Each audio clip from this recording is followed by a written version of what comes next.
Sibi Joseph ഞങ്ങളുടെ പ്രതിനിധി ചേരുകയാണ്. സിബി, എന്തൊക്കെയാണ് ഇപ്പോഴത്തെ നീക്കങ്ങൾ? ഈ ഭീകരർക്കായുള്ള തെരച്ചിൽ തുടരുന്നുണ്ട്. 2 ഭീകരരെ വധിച്ചു, ബാക്കിയുള്ളവരുടെ രേഖാചിത്രം പുറത്തുവിട്ടു. മാത്രമല്ല കാശ്മീരിലേക്ക് പാകിസ്ഥാനിലേക്ക് ഉള്ള ആക്രമണത്തിനും സാധ്യതയുണ്ട്. കാരണം അവിടെയാണ് ഇതിൻ്റെ ട്രെയിനിങ് ഒക്കെ നടന്നത് എന്നതുള്ളത്. കസൂരിയും ഇപ്പോഴുള്ളത് ഒരുപക്ഷെ പാകിസ്ഥാനിലാകാം.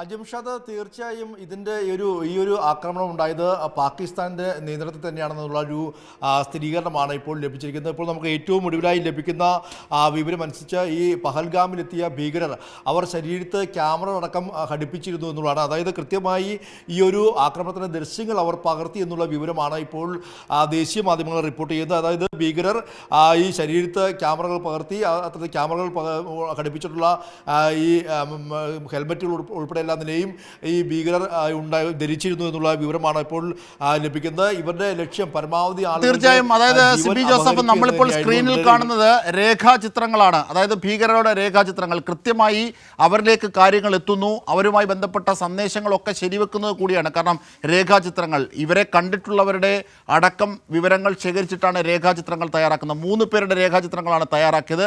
2 ഭീകരരെ വധിക്കുകയും ചെയ്തിട്ടുണ്ട് ഇതിനകം തന്നെ സൈന്യം. സിബി, തീർച്ചയായും 3 ഭീകരരുടെ രേഖാചിത്രങ്ങളാണ് ഇപ്പോൾ പുറത്തു വന്നിരിക്കുന്നത്. ഒന്ന് ആസിഫ്, മറ്റൊന്ന് സുലൈമാൻ, അബു എന്നീ ഭീകരരെ തിരിച്ചറിഞ്ഞു എന്നുള്ള വിവരമാണ് ഇപ്പോൾ ഈ ഇവരുടെ രേഖാചിത്രങ്ങളടക്കം എല്ലാത്തിനെയും പുറത്തുവിട്ടിരിക്കുന്നത്. അതുകൂടാതെ ഇവർക്ക് പ്രാദേശിക ഭീകരരെ, പ്രാദേശികമായ തീവ്രവാദികളുടെ അടക്കം എല്ലാത്തിനെയും സഹായം ലഭിച്ചു എന്നുള്ള വിവരം കൂടി പുറത്തു വരുന്നു.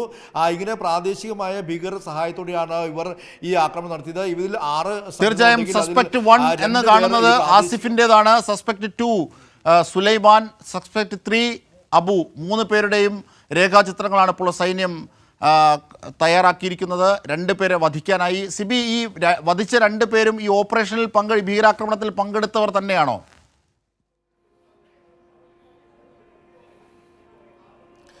ബാരാമുള്ളിൽ വധിച്ച 2 ഭീകരർ അവർക്ക് ഈ ഓപ്പറേഷനുമായി നേരിട്ട് പങ്കില്ല എന്നുള്ളതാണ് ഇപ്പോൾ സൈന്യം നൽകുന്ന വിവരം. അതായത് ബാരാമുള്ളയിലും ഈ ഒരു സംഭവത്തിന് ശേഷം അതിർത്തി പ്രദേശങ്ങൾ ബാരാമുള്ളയിൽ അടക്കമെല്ലാം നിലയും സൈന്യം വളരെ വലിയ രീതിയിൽ ശക്തമായ തെരച്ചിൽ ആരംഭിച്ചിരുന്നു. ഇതിൽ ബാരാമുള്ളയിൽ നുഴഞ്ഞു കയറാൻ ശ്രമിച്ച ഈ 2 തീവ്രവാദികളാണ് അവിടെ വെടിവെച്ച് കൊലപ്പെടുത്തിയത്. ഇവർക്ക് ഈ ഒരു ഓപ്പറേഷനിൽ നേരിട്ട് പങ്കില്ല എന്ന് തന്നെയാണ് സൈന്യം പറഞ്ഞിരിക്കുന്നത്. എന്തായാലും ഈ ഓപ്പറേഷനിൽ നേരിട്ട് പങ്കെടുത്ത 6ലധികം ഭീകരർ ഇവരെ ഇപ്പോഴും കണ്ടെത്താനായിട്ടില്ല.